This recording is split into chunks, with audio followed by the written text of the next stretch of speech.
किसान, जय ओबीसी जय संविधान, जय जवान जय किसान, जय ओबीसी जय और प्रणाम करता हूँ।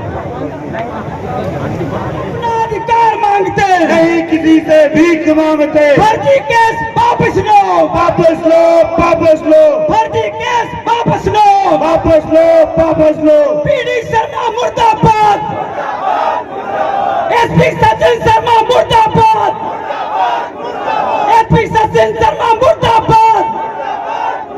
साथियों, बुंदेलखंड की धरती छतरपुर में आज ओबीसी महासभा के इस आंदोलन में आप देख रहे होंगे हजारों की भीड़ इसलिए इकट्ठी हुई है क्योंकि यहाँ जो सचिन शर्मा है ये इतना ज्यादा जातिवादी है कि हमारे कृष्ण कुमार पटेल, नरेंद्र पटेल और पीड़ित महिला देवी सिंह पे केस करवाने का जो काम किया गया है, षड्यंत्र किया गया है, ये सचिन शर्मा और पीड़ित शर्मा का हाथ इसमें है। साथियों बताइए है कि नहीं है? हाथ उठा के बताइए है कि नहीं? सचिन शर्मा का सस्पेंशन होना चाहिए कि नहीं होना चाहिए बताइए? पीड़ित शर्मा की घर वापसी होना चाहिए कि नहीं होना चाहिए बताइए? तो साथियों कि हमारे दुश्मन कौन है, हमारा दोस्त कौन है? बहुत सही कह रहे थे भीम आर्मी के हमारे साथी कि हमारे लोग हमारे एसटी समाज के एसटी समाज के साथ जो दुर्व्यवहार करते हैं, जो छुआछूत करते हैं, ये बंद करना पड़ेगा।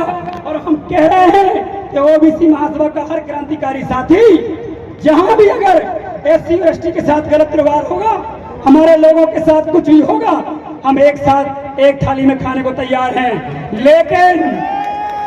लेकिन मैं एससी समाज के लोगों से भी कहना चाहता हूं, अगर जहां भी फर्जी केस का मामला आता है या आप लोगों के द्वारा उसको भी आपको देखना होगा, वो केस लगना नहीं चाहिए, इसकी जिम्मेदारी आपकी होना चाहिए। साथियों, हम एससी और एसटी के एक्ट का बिल्कुल भी विरोध नहीं करते हैं, ऐसा एक्ट ओबीसी का भी होना चाहिए क्योंकि साथियों ये सवर्ण जो हैं विधायिका, कार्यपालिका, न्यायपालिका में बैठे हैं, इन्होंने शासन सत्ता पे कब्जा किया है और संविधान की जगह जो प्रीतम सिंह जी कहते हैं कि दो संविधान चला रहा है, एक मनुस्मृति और एक हमारे बाबा साहब भीम अम्बेडकर का संविधान। लेकिन साथियों हमें देखना होगा इस देश के अंदर हम 65% की संख्या होने के बाद भी हमारी जनगणना नहीं करा रहे। बताइए क्या गलत है? एक बाप की संपत्ति में अगर जितने भी बच्चे हों उसको बराबर हिस्सा मिलता है कि नहीं मिलता है? बताइए मिलता है कि नहीं? अगर मान लो किसी के पिताजी एक्सीडेंट में खत्म हो जाते हैं एग्जाम्पल के तौर पर, तो बताइए संविधान के अनुसार क्या होगा? अगर उसके 5 बच्चे हैं तो क्या बंटवारा होगा? बताइए आप, सबको बराबर बराबर मिलेगा कि नहीं मिलेगा? इस भारत देश में ओबीसी समाज की 65% की संख्या होने के बाद भी ये मनुवादी आरएसएस ये हमारे ओबीसी वर्ग के खिलाफ काम कर रहा है। ये जब से बना है तब से लगातार ओबीसी समाज को बर्बाद करने का काम कर रहा है। अगर इस देश में कोई दुश्मन तुम्हारा है तो वो आरएसएस, बीजेपी, कांग्रेस है। साथियों, एक कांग्रेस, बीजेपी, आरएसएस के लोग ये जो सत्ता सदन में बैठे हैं, मैं कहना चाहता हूँ कि हम लोग अपना सीना तान के खड़े हैं इनके लिए, लेकिन इनको अपनी पार्टी को लात मार के ओबीसी महासभा ज्वाइन करना पड़ेगी। साथियों, करना चाहिए कि नहीं करना चाहिए? साथियों बताइए। लेकिन इन लोगों को डर लगता है कि मेरी टिकट न कट जाए, मेरा सम्मान कम ना हो जाए। लेकिन मैं कहना चाहता हूँ दूसरा प्रीतम सिंह कब कौन बनने वाला है, जल्दी तैयार हो जाए। साथियों, जैसा कि हमारे बघेल साहब बैठे हैं, राजेश बघेल साहब, इनकी हिम्मत को दाग देंगे हम। प्रीतम सिंह हो गए, सिद्धार्थ कुशवाहा जी हो गए, मैं लेकिन एक बात जरूर कहूंगा, मनुवादी आपके सामने कहीं नहीं टिक सकता है। आपकी एक जाति के बराबर नहीं है। अगर हम जमात में इकट्ठा हो जाए एसटी, एससी, ओबीसी, तो ये घर में से निकलना बंद कर देंगे साथियों, क्योंकि संविधान हमारा है, संविधान हमारा है। बाबा साहब भीम अम्बेडकर ने 340 अनुच्छेद में आपके बाप की दृष्टि करके गए हैं कि 340 अनुच्छेद में जातिगत जनगणना होना चाहिए और 15(4)(16)(4) अनुच्छेद में आपको प्रमोशन में आरक्षण होना चाहिए। लेकिन मनुवादी, ब्राह्मणवादी सोच के लोग जिस प्रकार से कुंडी मान के न्यायालय में बैठे हैं, इन्होंने इतनी, मैं कह रहा हूँ ब्राह्मण जो होते हैं गलत ना सोचे, मैं खुद बोल रहा हूँ, मैं कहता हूँ अगर वाकई मानवतावादी है तो एक ब्राह्मण लोगों ने क्यों न्यायालय में जाके आपके खिलाफ याचिका लगाई? वो बहन जो रो रही है यहाँ पे, कि हमें 70% आरक्षण लागू नहीं हुआ है। अगर कोई माइका लाल ब्राह्मण है तो जाके बोले कि 70% आरक्षण पर जो एचके लगाई है ब्राह्मणों ने, उसको हटाने का काम करे, तब माने कि अब है। हमें बातें देने का काम करते हैं कि आप बोलते हो अरुण मिश्रा बलात्कारी है, और आप अगर कोई एससी ओबीसी का अगर बलात्कार करता आवाज नहीं उठाते, अरे तुम्हारी औकात नहीं है, पहले तुम तो उठा के दिखाओ। हम तो सड़कों पे आंदोलन लगातार कर रहे हैं सब, हमें चैलेंज कर रहे हैं, हम तुम्हें चैलेंज करते हैं। आरक्षण पे जो स्टे लगवाया है ब्राह्मण बनियों ने, पहले उसको हटा के दिखाएं। अगर असली बाप के औलाद हो, नहीं तो हम लोग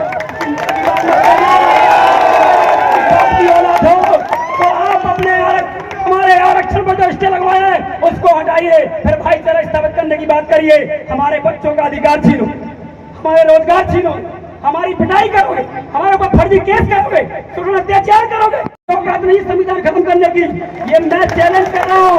और साथियों, तुम लोग कान खोल के, ये तुम्हारे सामने कुछ भी नहीं है, ये सिर्फ तुम्हें सोशल मीडिया पे डरा सकते हैं, ये तुम्हें न्यायालय में जज बन के तुम्हें बेकार का फंसा सकते हैं, ये थाने में बैठ के सिर्फ डरा सकते हैं। इनकी औकात हमारे सामने मैदान में खड़े होने की नहीं है। लेकिन कहना चाहता हूं, अब हमें सड़कों पे निकलना पड़ेगा और इन मनुवादी ताकतों को सबक सिखाना पड़ेगा। यहाँ का बच्चन चतुर्वेदी जानते हो, एक बार के कोई उन्होंने प्रेस कॉन्फ्रेंस करी कि नरेंद्र पटेल और इनके ऊपर फर्जी केस किया। ये अपने आप को कांग्रेस का नेता कहते हैं, ठीक है। एक शुक्ला कौन है विधायक यहाँ का ब्राह्मण, एक बार भी बबलू जो है एक बार भी मीडिया में आए कि यार ये फर्जी केस किया है। ये ब्राह्मण जो है, ये जितने भी ब्राह्मणवादी सोच के लोग हैं, ये कितना भी कुछ भी कर लो, ये अपनी जाति से नहीं निकलते हैं। और अगर जब तुम हिंदू बनने लगते हो तो वो कहते हैं हम सनातनी हैं, ये तो नहीं कहते। एक बाबा बागेश्वर धाम का प्रीतम सिंह को कह रहे मार देंगे, मसल देंगे। सुन लो धीरेन्द्र गर्ग, इस मंच के सामने से कह रहा हूँ, पाखंडवाद ज्यादा दिन चलने वाला नहीं है। इस मूल्यवादी कौम ने ठाना है, इस देश से मनवादी सिस्टम को हटाना है। साथियों, मैं कहना चाहता हूँ, आखिर धर्म की गद्दी पे बैठ के ये बागेश्वर का पुजारी कैसे मारने की बात कर सकता है, बताइए। क्या ये हिंदू धर्म कहता है तुम्हारा? लेकिन साथियों, इनके किसी भी ब्राह्मण ने एक बार भी एक टिप्पणी नहीं कही कि प्रीतम सिंह लोधी को मारने की बात गलत है।